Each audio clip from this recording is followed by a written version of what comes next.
No. Hello, everybody. Today we have the pleasure of having Cristina Aguilar with us.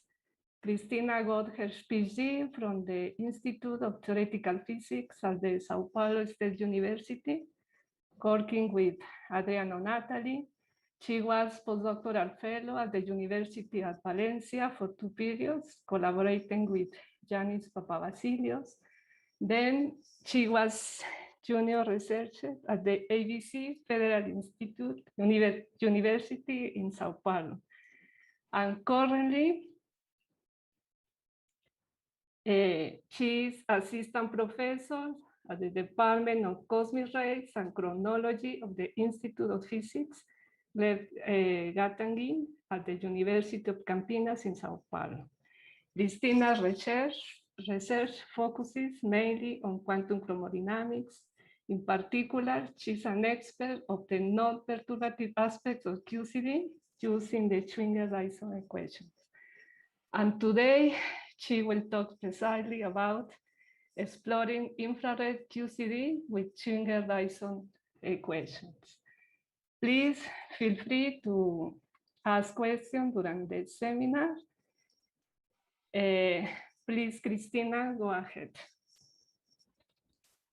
Thank you very much, Catalina, for the invitation. It's a pleasure to give a seminar here. I'm going to speak English, not in Spanish, because my Spanish is not enough for delivering a talk.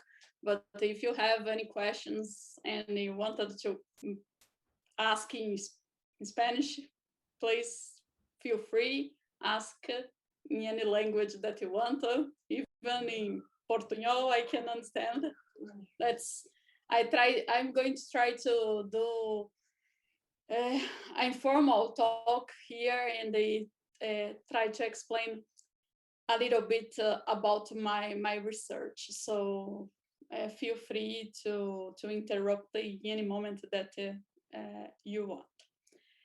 So I try to do here a collection of results that you have here in the last few years about Schwinger-Dyson equation. So we know. Let's start with the Qcd Lagrangian. This I think that most of you have seen. And then you know that the most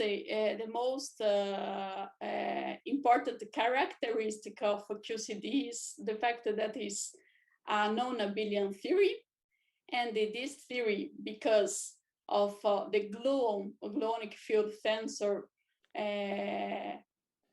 the gluonic field tensor that you have here, we have the 3-gluon vertex, and you have the 4-gluon vertex. This means that this theory has the possibility of the gluon interact with itself.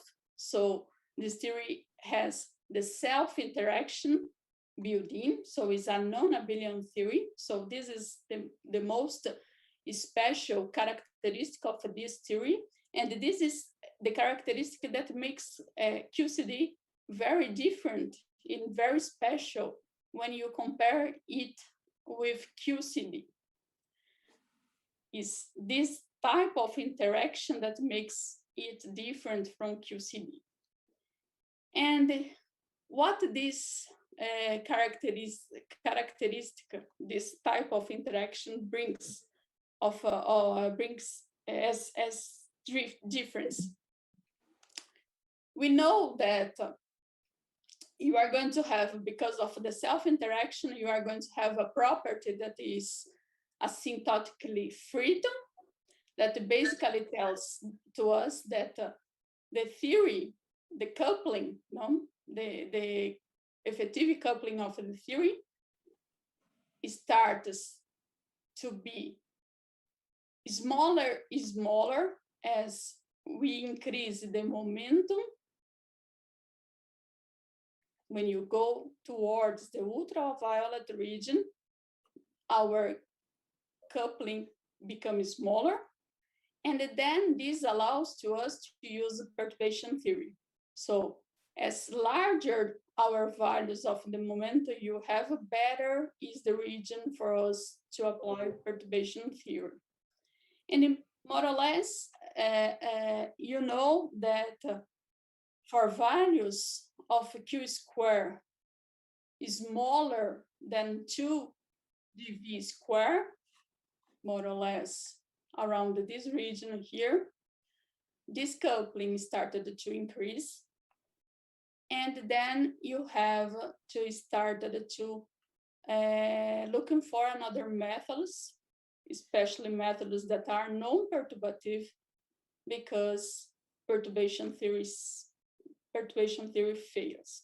Basically because the coupling has a Landau pole here. There is a divergence here, exactly in the scale of the theory that is the Apollo that calls Landau pole, in the scale of the theory that is lambda Qcd.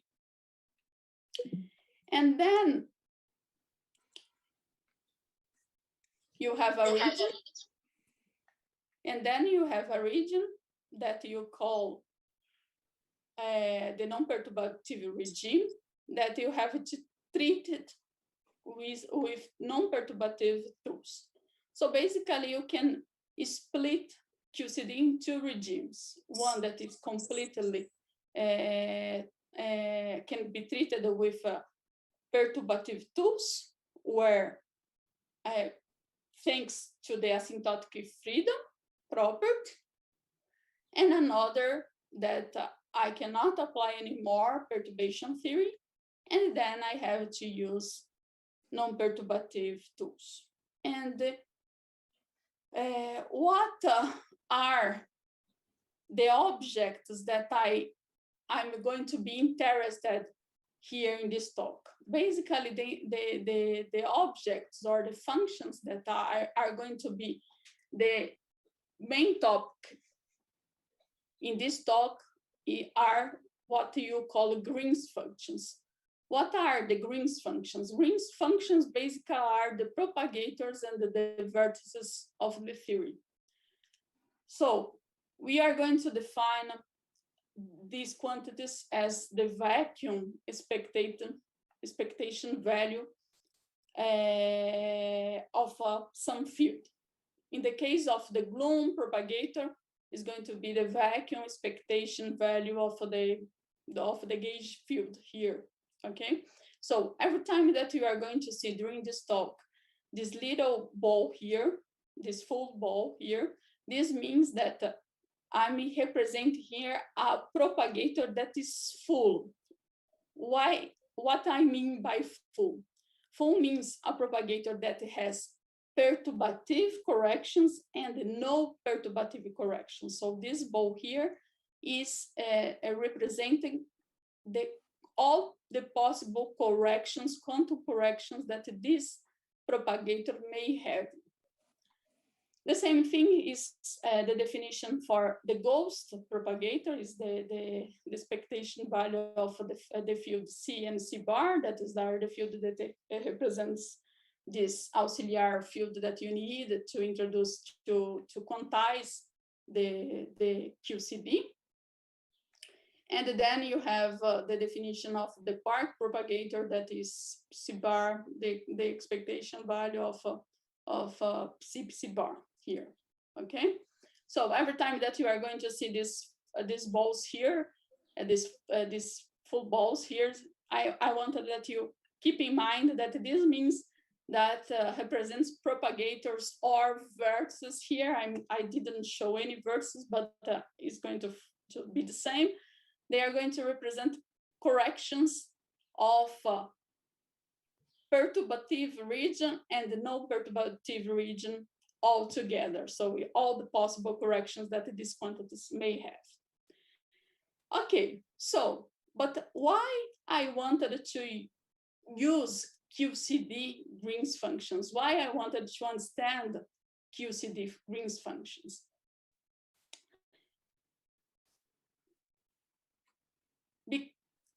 I know that these functions are gauge dependent, and they depend on the renormalization point, and they also depend on the scheme that you renormalize. So basically, they have all the bad properties that you know that a function may have. But these functions, they capture some features that are very important about the dynamics of the perturbation region, of the perturbative region, and the non-perturbative region. And if I am clever enough to combine these functions in a nice way, I can give rise to physical observables like cross sections, or I can combine them to create observables like mass of bound states, or derive some properties of hadrons out of these quantities. So basically, out of these functions, we can complete a puzzle that is QCD. Basically, we can decipher many things about QCD because they are the basic blocks that that builds QCD. And what are the big QCD questions?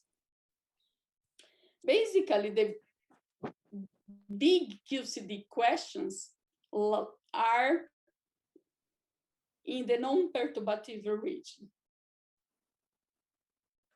One of the big questions are how we can form bound states out of our free quarks and gluons, out of our degrees of freedom of the theory, that out of the elements that they enter in the QCD Lagrange. This is one of the big questions that you have to answer. And then another question is how we can explain the mass that these bound states have. So how the mass of these bound states are generated. So this is a problem that you call mass generation. And another big problem is the confinement. That is a very challenging problem that you have in QCD. So these three problems, for sure, you can only address if you go to the non-perturbative region of QCD. There is no way of attacking these problems without going to the non-perturbative region of this theory. So what are the non-perturbative tools that one can use to attack this type of problems? And when I say non-perturbative tools, I mean first principle tools that use the degrees of freedom of the Lagrange. So the fields that enters in the Lagrange. One of them are the lattice simulation, that basically you discretize your space-time, and then you put your quarks in the corners of your lattice, and then you link them with the gluon fields, okay? And then you simulate this interaction, and then the precision that you are going to have is going to depend on the size of your lattice space, and also depends on the volume of your lattice. Another method that is going to be the focus of this talk is the Schwinger-Dyson equation. This method is an insightful framework. Basically, what you can understand the equation, the Schwinger-Dyson equation, as the Euler-Lagrange equation of quantum field theory. We can generate this tower of equations through the generating functional of a given theory. And then we have a couple system of a couple nonlinear integral equations, all of them coupled to each other. So it's an infinite system of a couple nonlinear integral equations. And since you have an infinite system of equations, it's clear that no one can deal with an infinite system of equations. In some moment, you have to truncate, you have to truncate the system, and then this means that you have to apply some approximations to deal with this this problem. And this is always, when you are going to talk about Schwinger-Dyson equations, always you have approximation. Always you are using approximation. There is no way of not using approximation. Always you have to truncate the system in some point. But what is important? This system of equations is by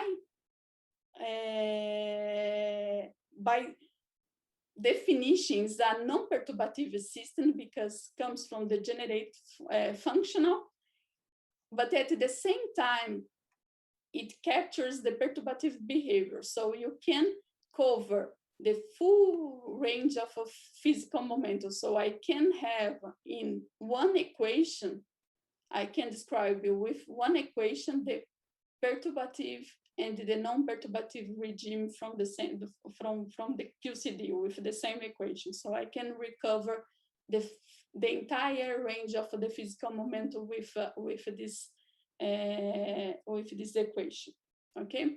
So here I have a schematic representation of the Photon Schwinger-Dyson equation. Okay, as I said, the blobs here represent full propagator. So here is the full photon propagator that depends on the full electron propagator and the full vertex in the full vertex. This vertex is the photon, electron, positron vertex. Okay. Of course, to solve this equation, I have to know you have to couple it with the equation for the electron propagator and also the equation for the vertex that also has its own Schwinger-Dyson equation. And then from that, you can see the infinite system emerging out of this need. No, here this from this I have to couple with the electron. The electron is going to couple to the other Green's functions of higher order, and so on. So then you have an infinite system of couple equation emerging from the dependence of higher and higher Green's functions. Okay, so as I said, the main difficulty with Schwinger-Dyson equation is that since I have an infinite system of equations, I have to truncate, I have to approximate the system in some point, because I cannot deal with an infinite system of equations. And I don't have any parameter that is small that I can use it to truncate. So there is no obvious expansion parameter that can be used as a guide for my truncation. But the experience tells us that higher Green's functions usually gives small contributions, but is this experience and this is not approved. Is happen in most of the cases, but you could deal in the future with a case that this does not happen. No, but is usually higher Green's functions give a small contribution. So basically, if you truncated higher contributions, you don't miss that much. This is what you have learned with the experience. And then, moreover, you cannot simply go there and say, okay, I'm going to truncate these diagrams, that things that are difficult to compute, and forget about the symmetries that you have in our theory. You have to truncate our series in a clever way. And in a clever way means basically you have to protect the symmetries that you think that are more important for the problem that you are dealing with. For example, in the case that you are studying the gluon propagator, we know that the gluon self-energy that I'm calling here pi, we know that this quantity should be transverse, okay? It should be at this form here. And then this means that every time that I hit with the external moment, this should be 0. And then if I truncate in a blind way, most certainly this property is going to be destroyed, okay? And it's very easy to destroy this property if you don't truncate it in a correct way. Actually, it's much easier to destroy this property than keep this property intact. Let's see how this happens. Here you have the Schwinger-Dyson equation for the gluon propagator, and the self-energy basically is the sum of the diagrams A, B, C, D, and E. So that pi is the sum of these diagrams here, okay? So here is the inverse of the gluon propagator, and here is the 3-level, okay? So it's 3-level plus pi. Okay, so then we learned in field theory that if already at one loop, if you sum A and B, only A and B, this is not going to be transverse because you needed to put already at one loop the ghost loop to be transverse. Okay, fine, I do that. I add the ghost. But this is true at one loop. At 2 loop, add just C is not enough. Okay, so then this means that or I take into account all the diagrams, the 5 diagrams that I have here, or I don't keep the transversality of my self-energy. So this means that or I take into account everything, or I don't have the transversality.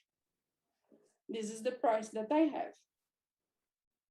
Okay, so then this is a difficult thing because these objects that you have here are full vertices, and these full vertices, they have a very difficult, cumbersome structure. For example, here you have the full 4-gluon vertex, and this 4-gluon vertex has more than 100 tensorial structure. So to keep all this structure here and do this calculation is very hard.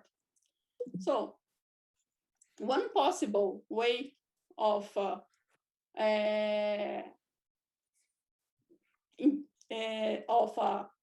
try to avoid and try to keep the transversality of the gluon propagator, but at the same time has to have a recipe of applying a truncation that can be improved systematically is to use what you call pinch technique and background field method. What you do, basically, you convert the conventional Schwinger-Dyson equation, you reorganize the conventional Schwinger-Dyson equation in a new series, and this new series is created or is composed by new Green's functions that obeys abelian-like Ward-Takahashi identities. Basically, they are new Green's functions that is going to obey abelian Ward-Takahashi identities. And they reorganize the series in blocks that are transverse by itself. So I can convert this conventional one in a new series that is made by new Green's functions that are reorganized in blocks that are transverse by itself. So this red block here is transverse by itself, the yellow is transverse by itself, and the blue is transverse by itself. When I do that, this gives me a systematic way of truncating my series without spoiling the transversality of my theory, and I have a recipe of improving little by little my truncation. So in a first moment, I can compute just the diagram A1 and A2, and I have an approximation that transversality is kept intact, and I keep just the diagram A1 and A2. And if I wanted to improve this truncation, I can include it later on the diagram A3 and A4. And then again, the transversality is saved. And then I improve my approximation, and then I can check what are the role of the ghost fields when I add this block that is transverse by itself, and so on. So then I can improve little by little my approximation, adding these blocks that are transverse by itself. So this is a systematical way of improving, keeping safe my transversality. But what is the price that I have to pay for doing that? For convert the conventional one to this new series in terms of these new Green's functions that obeys Ward-Takahashi identities. The price is that these new Green's functions are related to the conventional Green's functions by one function that is our auxiliary function that I have to compute. So I introduce in the problem additional function that is this 1 plus g function that I have to compute. And this auxiliary function here is a function that I can compute, is defined here. Does not matter how I can compute this, but is well defined. Is going to be the diminutive projection of this function here, and is also related to the ghost dressing function. Is related to the ghost propagator here. Okay, so then the price is to have one additional function in your problem. Is a price to pay, but it's not so high. Okay, you can pay it, and the benefit is better than what you would lose if you lost the transversality. Okay, so what I can say about mass generation. So once that you have a formalism for truncate the Glum Schwinger-Dyson equation, you can study with that, with using that formalism, the Schwinger-Dyson equation for the Glum propagator. And then you know that in the Landau gauge, the Glum propagator,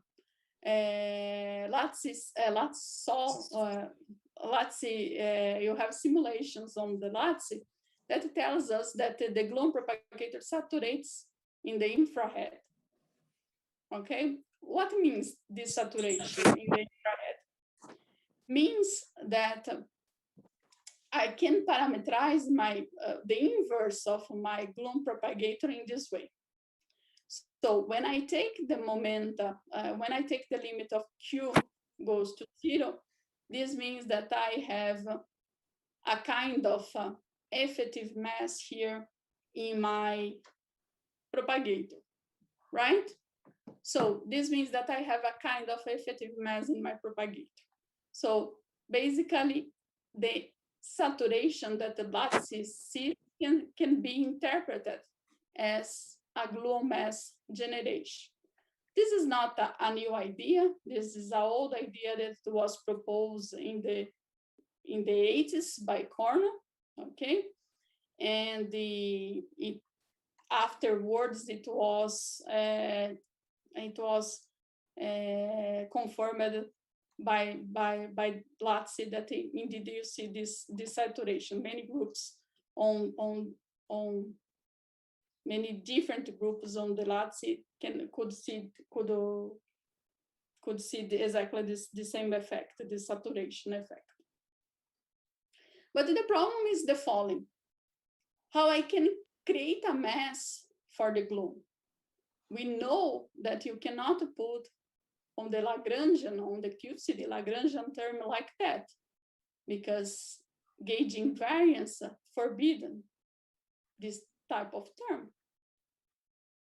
Gauge invariance forbidden this type of term. So the mass should be created through a dynamical mechanism. And why?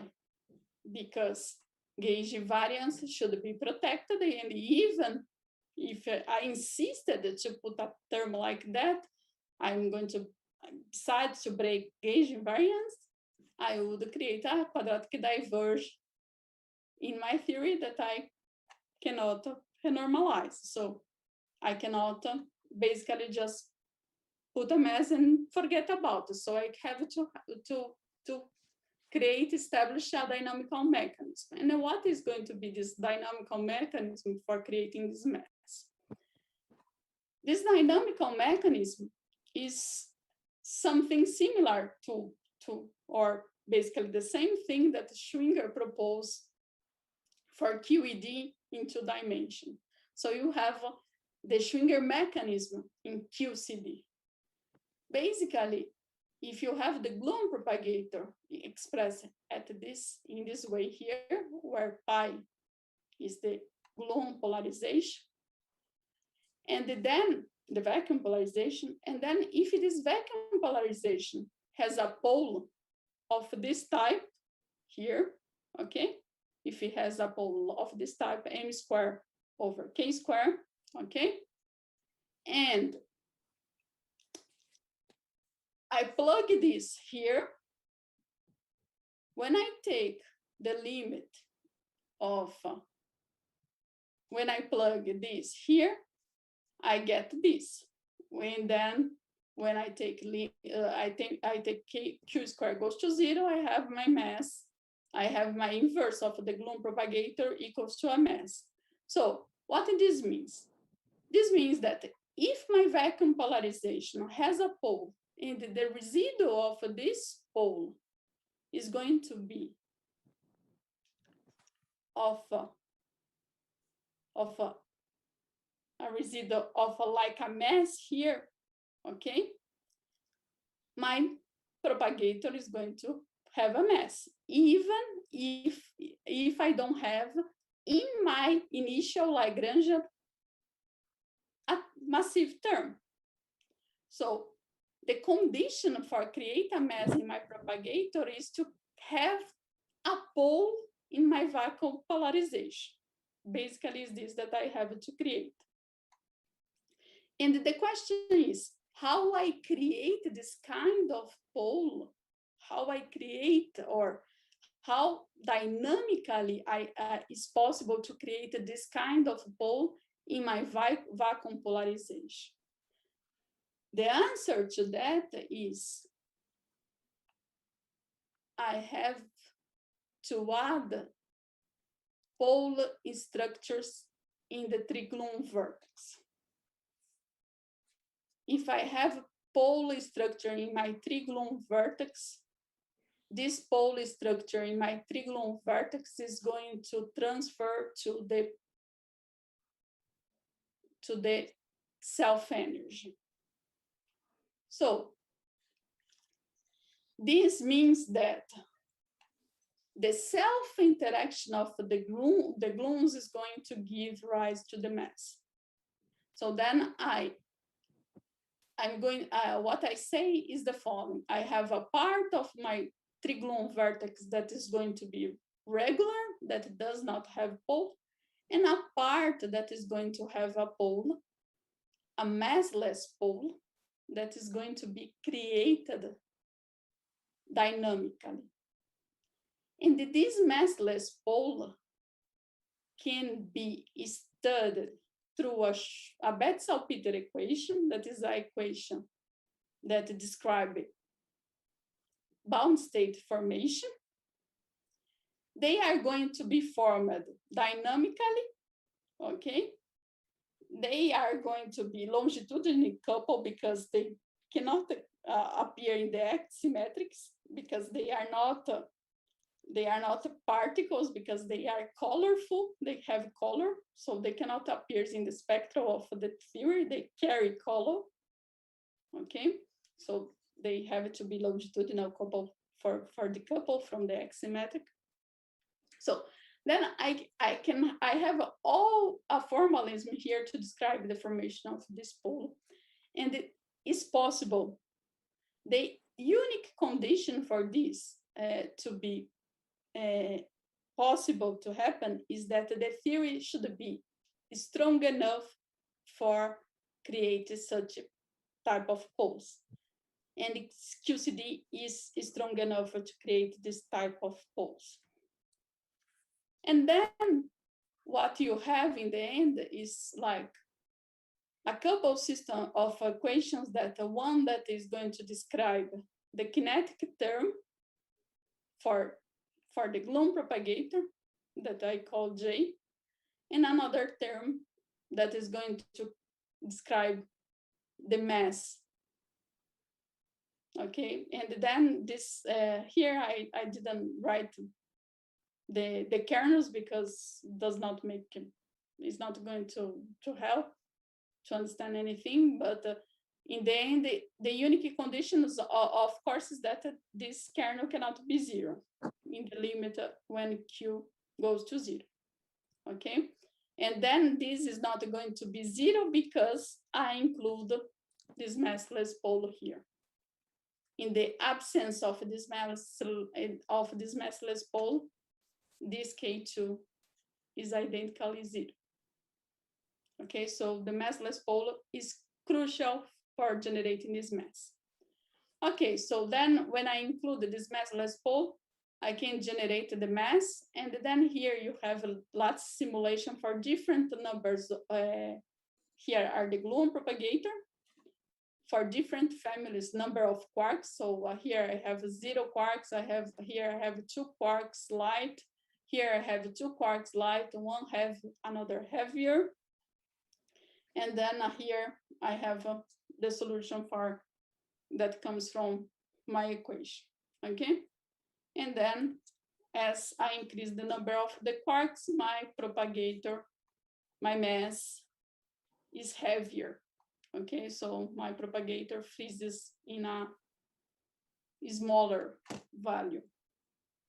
Okay, and here are the corresponding masses for each one of the cases that I just show, and the corresponding values and the fit for this mass that can be expressed in terms of a power law running. Okay, so then this is how you can generate a mass for the gluon, and then this could be a good explanation why the Nambu-Jones-Lázaro model works so well in QC. A Nambu-Jones-Lázaro model that is a effective model works so well for hadronic physics, because basically you can imagine that you have my gluon here, my gluon is half, and then when it's half, I can do a type of farm approximation, and then this means that I have a 4-point interaction that is basically what you have in Nambu-Jones-Lázaro type of a model, right? That is the typical four fermion interaction that you have here with a constant. And of course, since I have this type of interaction, this model is not renormalizable, but it's explained a lot. You can do good phenomenology with this type of model.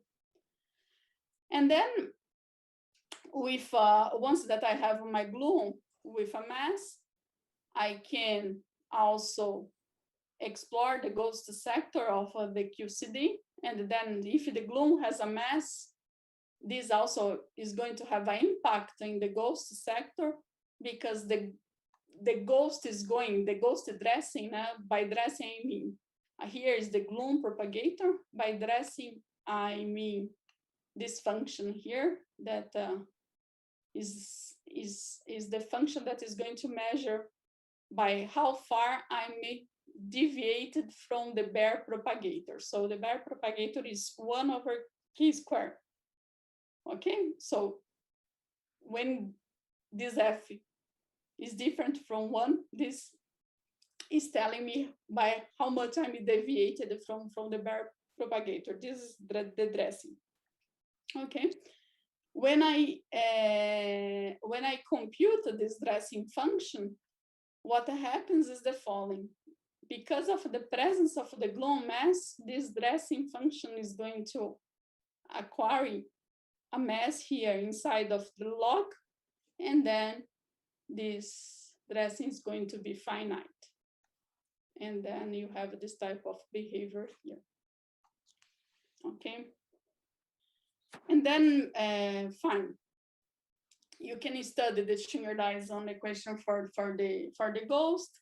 One important ingredient for this equation is this vertex here, the ghost gluon vertex. The ghost gluon vertex. The Schwinger-Dyson equation for the ghost gluon vertex is here. If I put the bare vertex for this ghost gluon vertex, I have this result for my dressing for alpha Qcd 0.22. And my lattice data is here. I can go close to the lattice data, increase my alpha, but this is going to be an artificial procedure because this value is going to be too big for alpha in the point that I'm normalized, that is around the bottom mass, that is 4.3 GeV.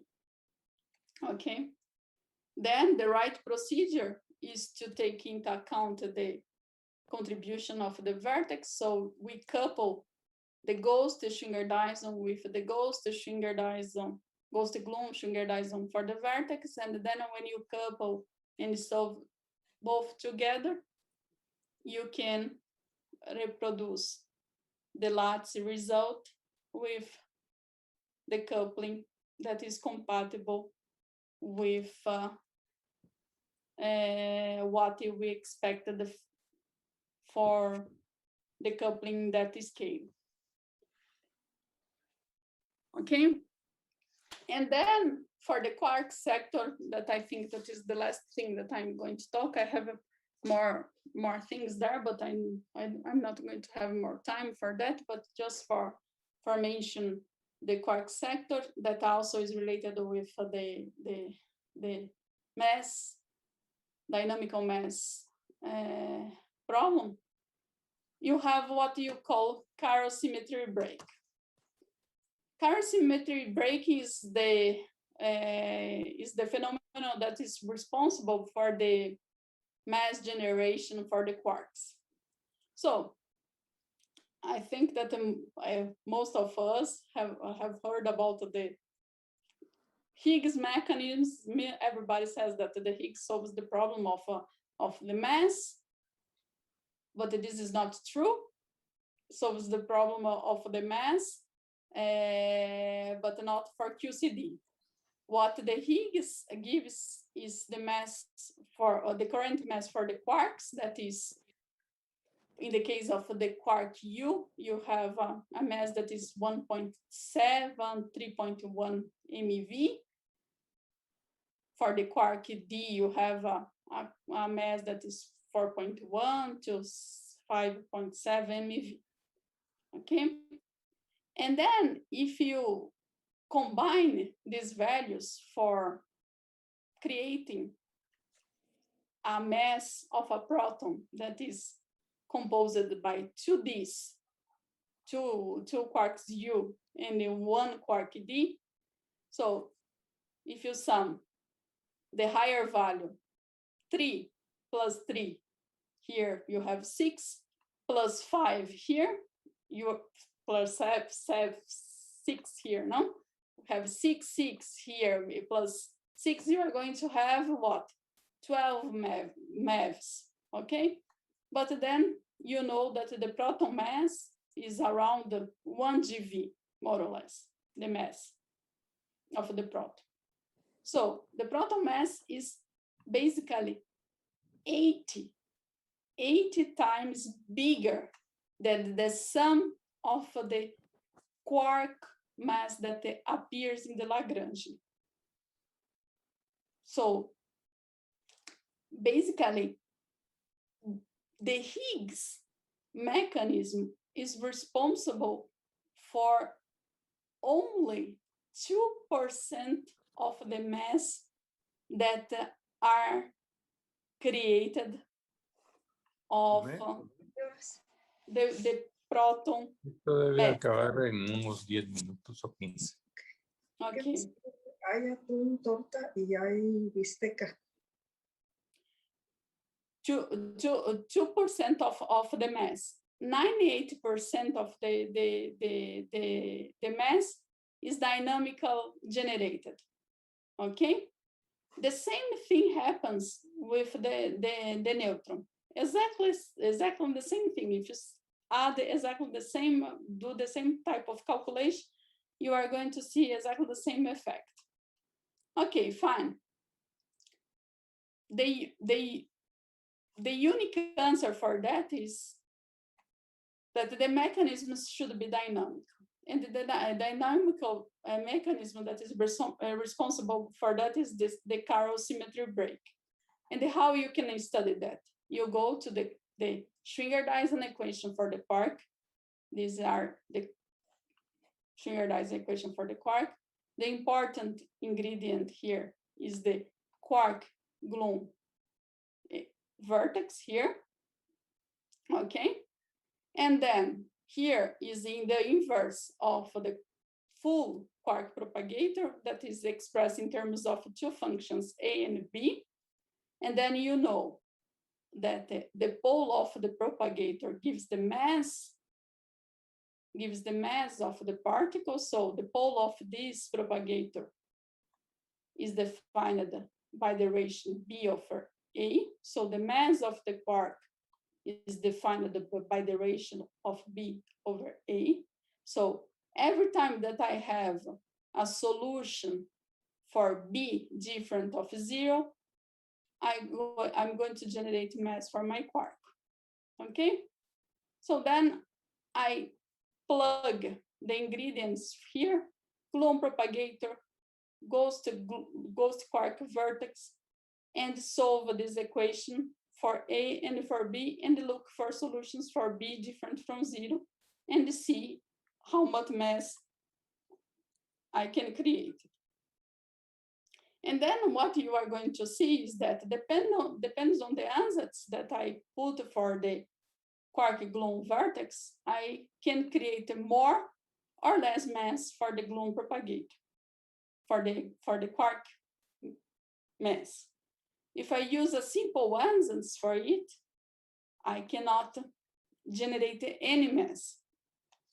But if I put the non-abelian character of Qcd using the Slanov-Taylor identities instead of word identities that the vertices, this vertex satisfy, I can generate a compatible mass. So basically here I have my kernel that enters in the equation, and here in this plot I have the mass. So when I put in the kernel just a gluon propagator, I have 0 mass being created. When my kernel is gluon propagator times the dressing function of the ghost, I don't have nothing created.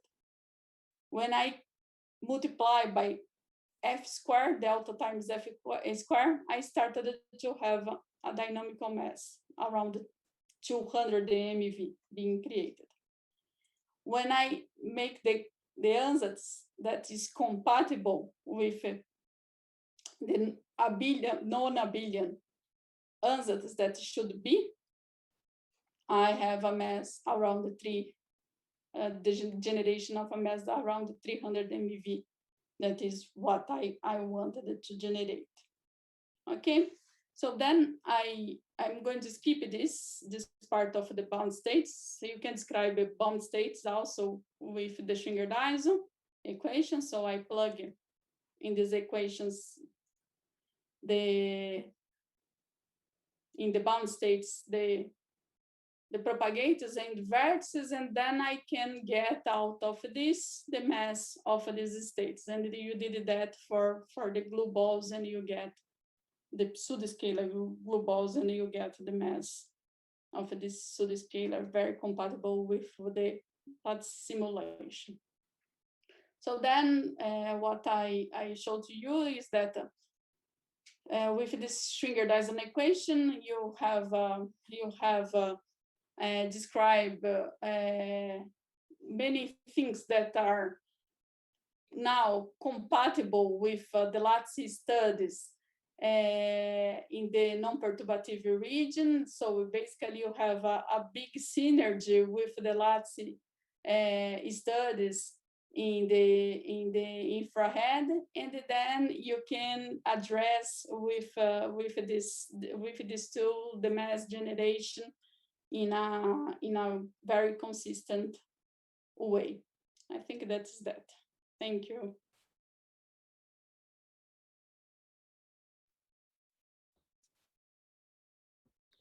Thank you very much, Cristina, for this interesting and nice talk. We have time for question or comment, please. Benito, please. Hi, thank you very much for the very nice talk.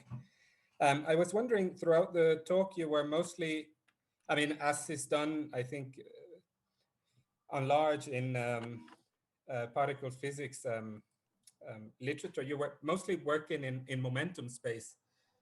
And for example, when you were finding these poles and so on, you did everything in momentum space. And Only momentum how space. this story changes if you try to do things in position space, or is it just too hard to identify?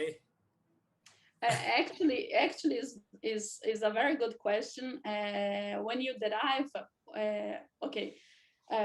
when you started to derive the Schwinger-Dyson equation from the functional generator, you derive in coordinate space, and after that you change for moment space, and after that you just solve in moment space, and afterwards I have never seen no one to solve in coordinate space. You never solve it in coordinate space, never.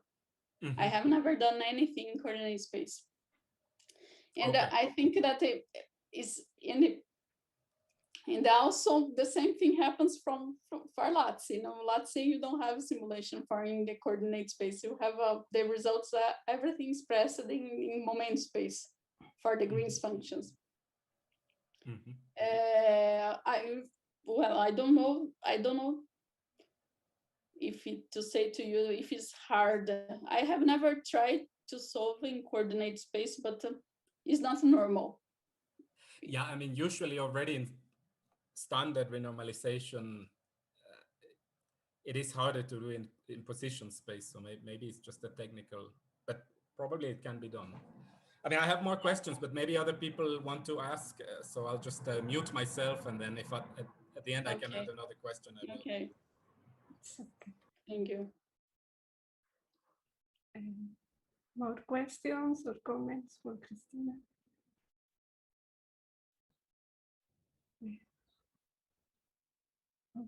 Okay, I have one question. Can I comment on this? Sorry.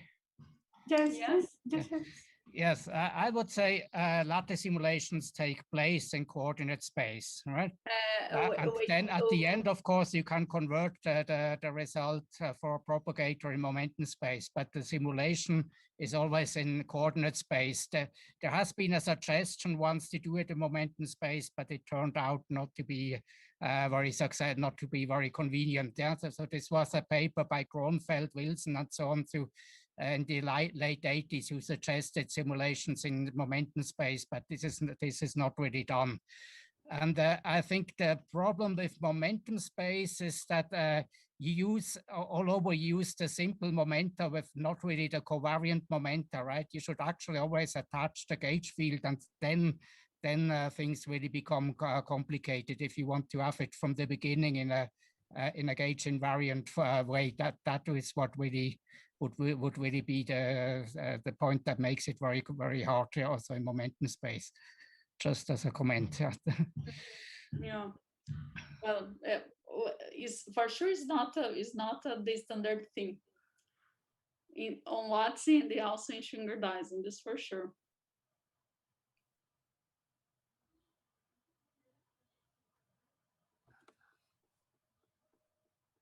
You have two hands there, Catalina. Benito. Yes. No, Angel Miramontes, please. Yeah, hi. I have a couple of questions also. So in the last part, when you show the mass generation of the quark propagator, yes. there also you have, of course, the quark story. Yeah, you have the quark Coulomb vertex. And well, first of all, it wasn't clear for me how do you fix the interaction kernel for the quark Coulomb vertex? It's did you use, I don't know, like a Bachiu vertex, or how was it done? How did you? Yeah, it was very quick. Sorry, thanks for the question. It was quick because of the time. Basically, there are two possible ways. Now, one possibility is that you came here for this vertex here, you go there and you do what you call gauge technique for this vertex. Basically use the in the case of QCD, you are going to use the Slanov-Taylor identity that this vertex satisfies and constructed ansatz for this vertex, or you couple the equation that this vertex satisfies to it. To couple with the equation that this vertex satisfies is going to be more difficult because the quark gluon vertex has 12 tensorial structure. This means that you are going to have 12 form factors. Okay, so in the end, you are going to have 12 equations for the vertex plus the 2 that comes from the quark gluon for the quark propagator. So we end up with 14 integral equations, a system of 14 integral equations. So the easiest thing to do is to use the gauge technique that is to solve, to determine the longitudinal part of the vertex through the Slanov-Taylor identity. Then, in the beginning, like in the first studies, people, instead of using the Slanov-Taylor identity, they used to use approximation that you call abelian approximation. Instead of using the Slanov-Taylor, they use the word identity. And then they solve the word identity, and then the kernel would be proportional to this product. Basically, when you solve the vertex, you are going to end up that your vertex is going to give something that is going to be proportional to G squared delta here. Okay, it's going to be you are going to have tensors, but whatever is going to be proportional to this. And then this is not going to be enough for generating the quark mass. But then when you do the gauge technique using the Slanov-Taylor identity, you are going to have a strength for the ghost dressings that appears in Slanov-Taylor, and also from this H here, that is the ghost gluon scattering kernel, ghost quark scattering kernel that comes here. So the ghost sector plays a role for the dynamical chiarosymmetry break. And when you solve this, you can fix the structure of the kernel, and this structure that makes me fix it, that the kernel is going to have this formula, delta F square H. Okay, the right structure is going to be this particular shape. Okay, it comes from the Slanov-Taylor identity when I solve it.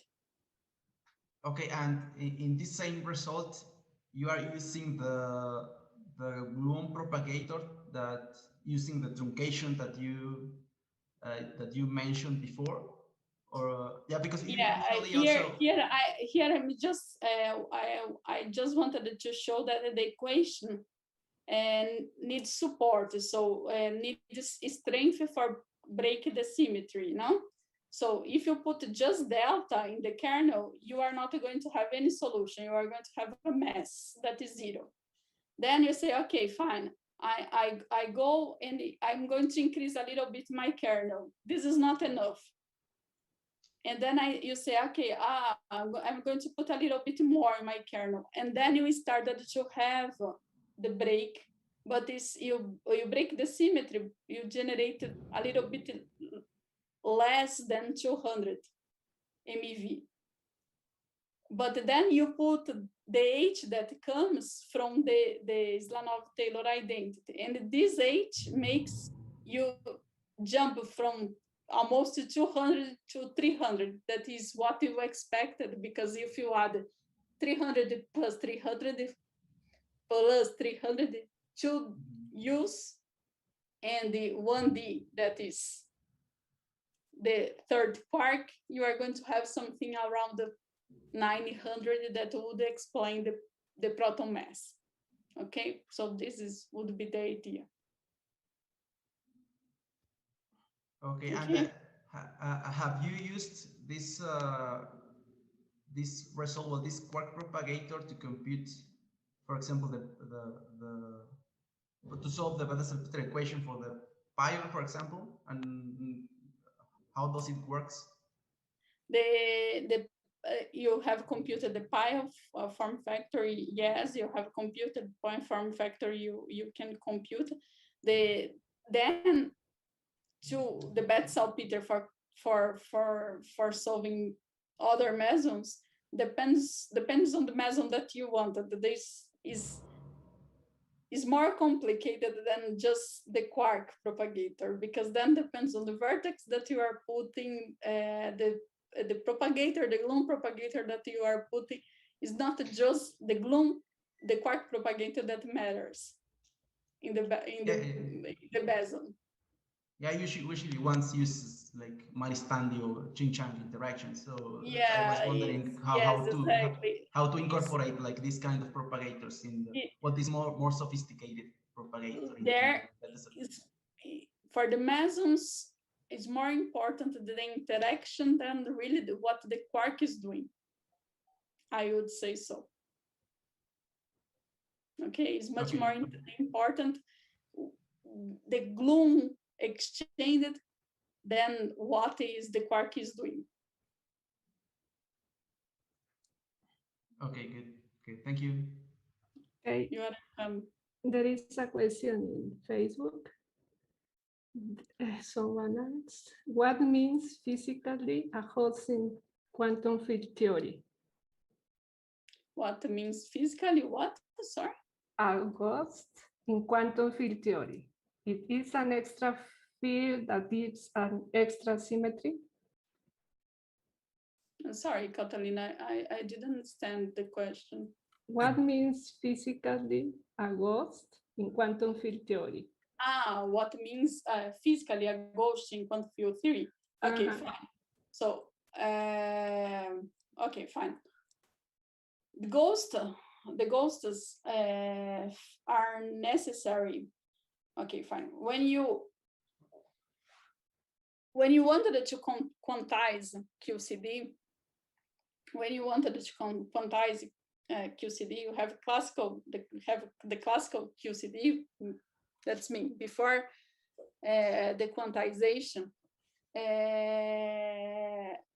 You have to add some auxiliary functions to help in the procedure of the quantization. In this procedure, you are following what is the method of Fadayev-Popov quantization.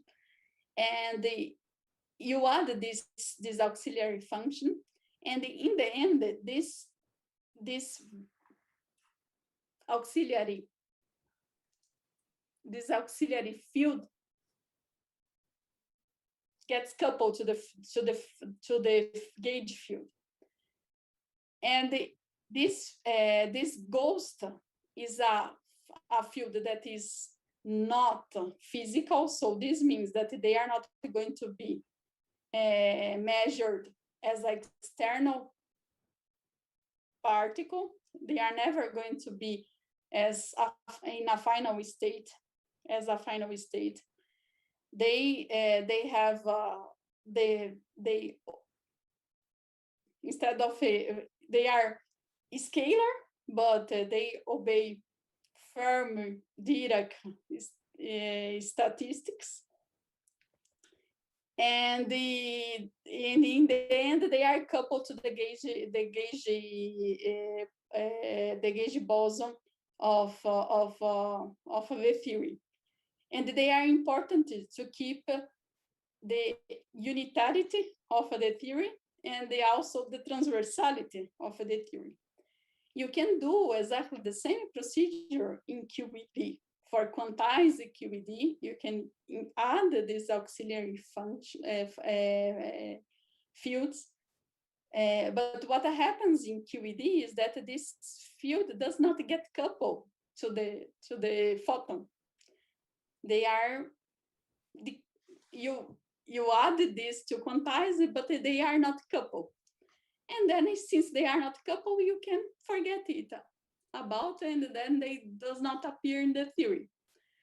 In the case of QCD, they are going to appear in the loops of the theory, and you have to take into account. So it's an auxiliary function that you have to, is a virtual particle that you have to take into account, but it is not a physical particle that is going to appear in as a final state. Basically is that. Okay. So I have one question.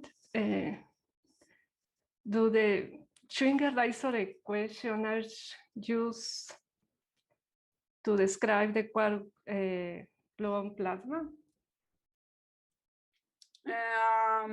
No. Why? Because depends the plasma, the degrees of freedom is the plasma is more than just the quark or the gluon or the ghost degrees of freedom. No, it's like another state of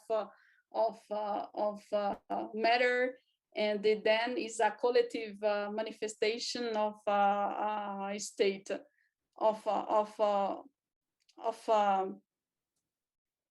is a collective manifestation of matter. No, so then you have you could use a result of Schwinger-Dyson, like a quark propagator vertices, etc., for describing some collective quark behavior, but not the plasma itself, not that I know. I have never seen that. Okay, thank you. I think Benito is waiting. Benito, Hi. please. Yeah, just a couple of very quick questions. I mean, right, kind of second or third slide, you were talking about these green functions as vacuum expectation values. I mean, of course, you can always think of green functions for other states. So for example, at finite temperature, you still have some green functions. You will typically have some positive and negative frequency mixing that gives you something like the KMS condition and so on.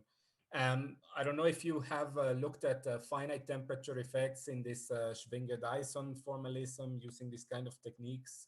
I have never worked with finite temperature, but there are a lot of people that use the Schwinger-Dyson equation at finite temperature.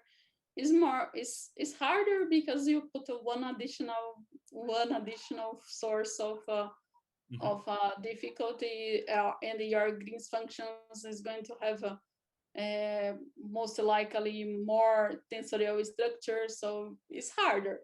For sure, it's going to be harder. But what you add is regular, no? I mean, you don't add further singularities, I think. What a regular. Well, you have to sum in the Matsubara frequency, and I think that this is not that easy. Okay. As far the parts that I have seen these people working is not so trivial. Okay, and then it's not so trivial, but there are a lot of people that they do that. And like I said, a final question that is a bit just to understand, when you introduce this kind of auxiliary or improved Green's function that you use to get the cutoff right and so on, I mean, is this a Green function in the strict sense of the word? It is, you know, a solution, let's say, to the gauge fixed PDE of QCD and so on. It is an honesty. Yeah, I don't know if you have heard about background field method. It's basically background field method. Okay. It's basically is the functions that comes from the background field method. So you are going to redefine new Green's functions that one leg is in the background and the other is not. So they are Green's functions, but one leg is in the background, the other is not, or all legs are in the background. They are the same. Oh, okay, thank you very much. It's just a clever way of reorganizing your sum that you can explore better the properties of transversality. In the case of the Bloom Schwinger-Dyson equation, in the case of the others Schwinger-Dyson equation, this does not help. But in the case of the Bloom Schwinger-Dyson equation, this is fundamental. Okay, thank you. Okay. More questions or comments for Cristina? No? Okay. Okay. If there are no more questions or comments, we thank again Cristina for this very interesting and nice talk. Thank you very much, Cristina. I thank you, all of you. Thank you, Cristina. Thank you, everybody, to attend this seminar. I thank you, all of you. Thank you.